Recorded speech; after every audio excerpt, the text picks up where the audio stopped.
Fall is here and Halloween approaches with all its ghoulishly good style. And what says fall better than a pumpkin petticoat, right?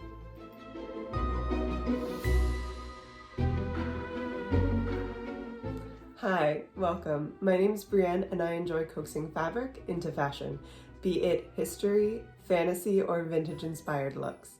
I also try to approach it with an effort to promote diversity, equity, and inclusion. So this is your formal notice that I and this channel are anti-fascist, anti-bigotry, and anti-white supremacy. So if you have any problem with that, this would be your cue to go. Anyways, back to sewing. I recently finished a fully hand-sewn 1770s dress, which I really enjoyed the process of making, and hand sewing was so much fun, but also very time consuming. And I got the idea a couple of weeks ago that I wanted to do an 18th century inspired autumnal outfit for fall, this fall. So I realized I was not going to be able to do all that hand sewing in the 6 weeks remaining time. And thus the idea of a half machine and half hand stitched gown or total ensemble was born, starting with the petticoat, so let's get on to that.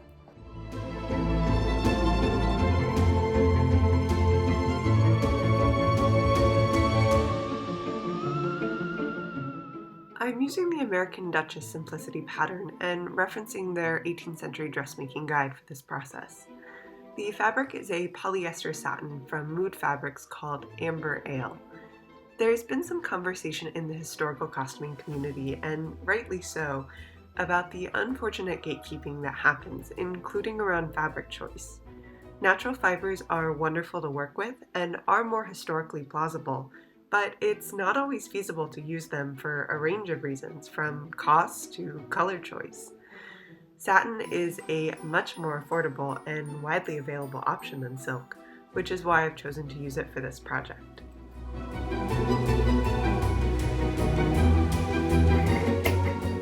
Every adventure requires a first step, as the Cheshire Cat likes to say, and for sewing, that's usually cutting out the pattern pieces.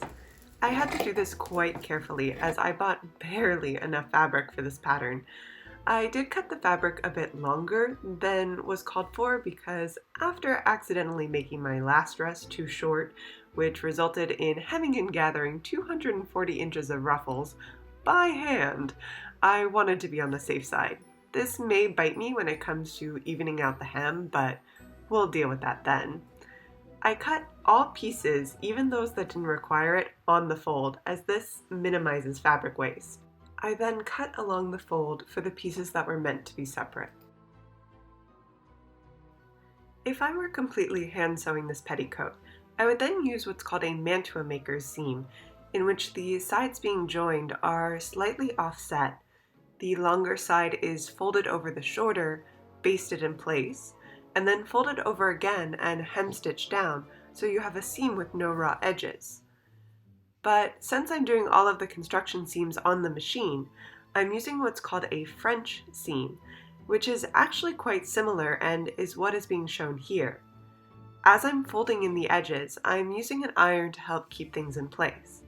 This isn't necessary, but since the satin is very slippery, it does help keep everything where it should be, in addition to the pins.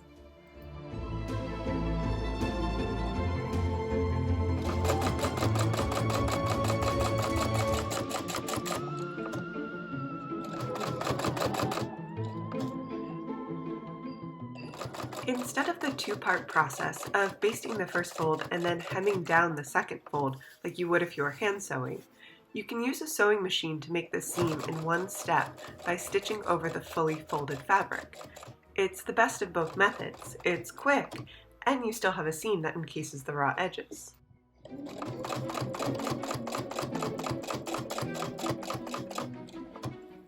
After sewing, press the seam down from both the wrong side and then the right side to give it a crisp, smooth finish.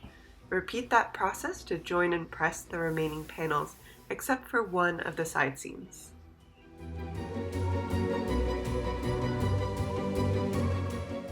Since this style of petticoat requires pleating, leaving one side seam undone makes this a lot easier. To pleat, I lay the skirt onto my cutting table and, in this case, use the included pattern guide to mark where the pleats are supposed to go.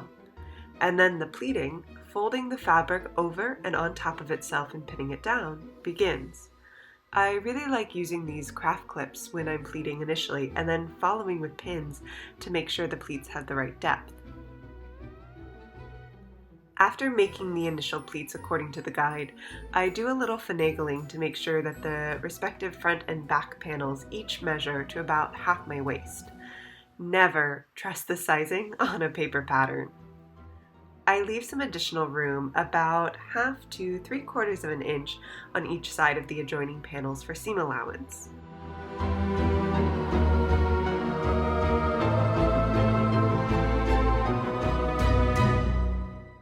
Once I'm satisfied with how the pleats are laying and the skirt's sizing, I baste it down. Even though this is satin, I'm using a silk thread from Superior Threads in a reasonably matching color. In the 18th century, having matching thread in your garments was much less common than it is today, as that could require unnecessarily purchasing different thread for varying garments. So while having matching thread is certainly not necessary and not even historically common, my modern acclimated eye just likes the look of matching thread when possible. It's almost time to sew up the final construction seam, but we need to talk about pocket slits.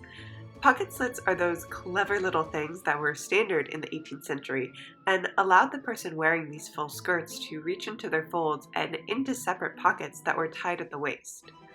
That's right, somehow nearly 300 years ago, standard women's dress included massive pockets, and yet today, most clothing designed for those who identify as women have insulting itty-bitty pockets, if any.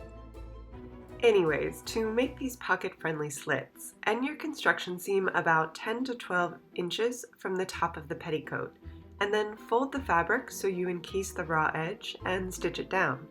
You can do this on machine, but I'm choosing to use a hand hem stitch. When folding over the fabric, you'll notice that one side wants to fold with the wrong side out. That's perfectly fine. Do what the fabric wants. It will all be hidden by your gown and the sheer volume of the skirt. And if it does show, it's really not a big deal.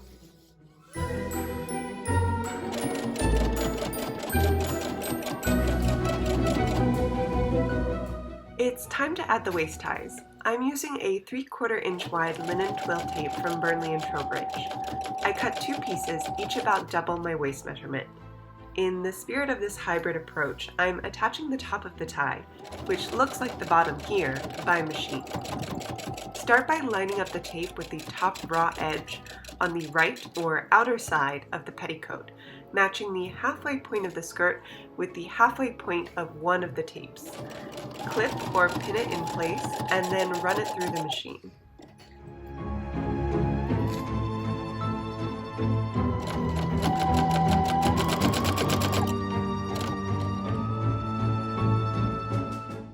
I'm now trimming the seam allowance to make sure that there is not much bulk when the tie is folded over and stitched down.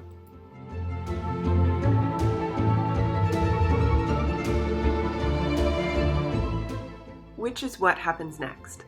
Turn the tape to the wrong or inside of the petticoat so that the machine stitching is now on top. This is a hybrid after all, so time for some hand sewing. Hem the bottom of the tape in place, being careful not to sew through all layers of the pleats where possible so that your stitching doesn't show on the outside. Since linen tape will unravel, finish off the edges of your ties by rolling in the ends and hemming them down. I'm using a lightweight linen thread for this part.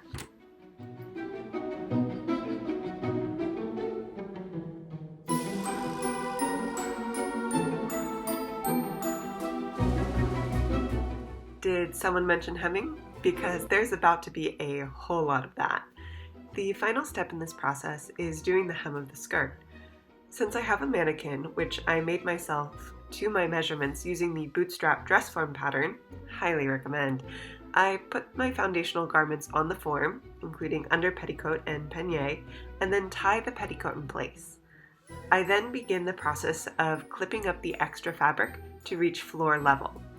I actually don't want the skirt to come to the floor when I'm wearing it, but since my historical costuming shoes have a slight heel, this is a good starting point.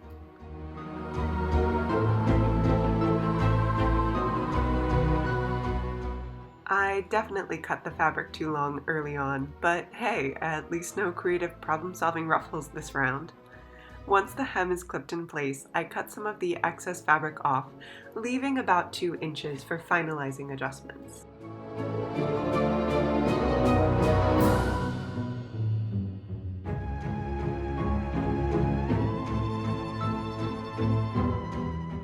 I then try the petticoat on in front of a mirror and slowly revolve to check the evenness of the hem, adjusting the clips as needed.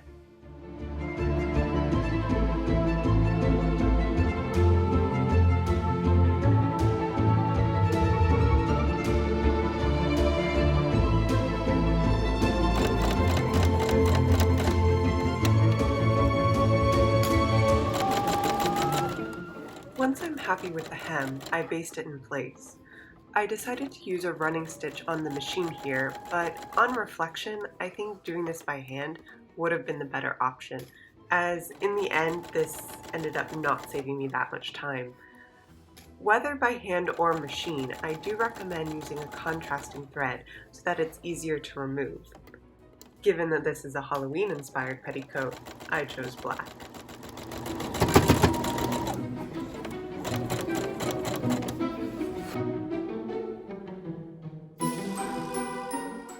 Next, I trim the extra fabric, leaving roughly ½ inch to turn under above the basting stitch.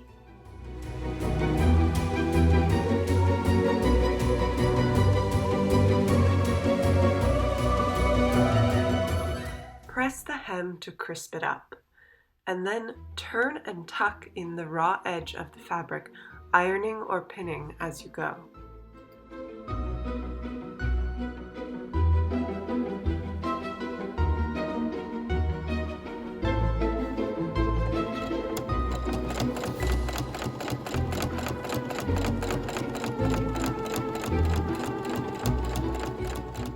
A hybrid petticoat calls for a hybrid hem.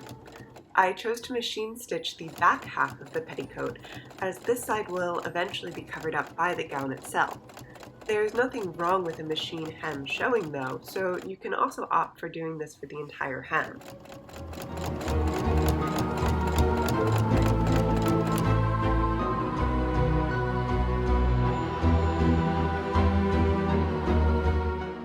For the front half, I'm using a hem stitch, but you could also use a small running stitch, as that was common for hems of this era as well.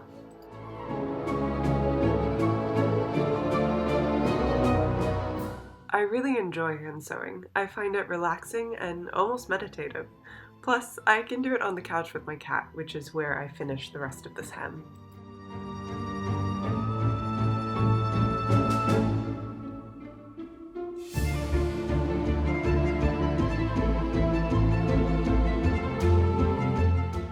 Now that the hem is fully stitched, I remove the basting thread.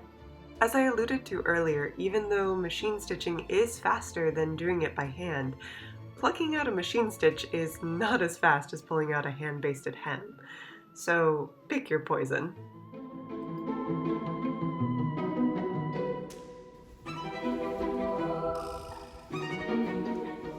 And that's that. Half machine, half human sewn, all pumpkin-y perfect petticoat that will be the base of an autumn-inspired historic costume.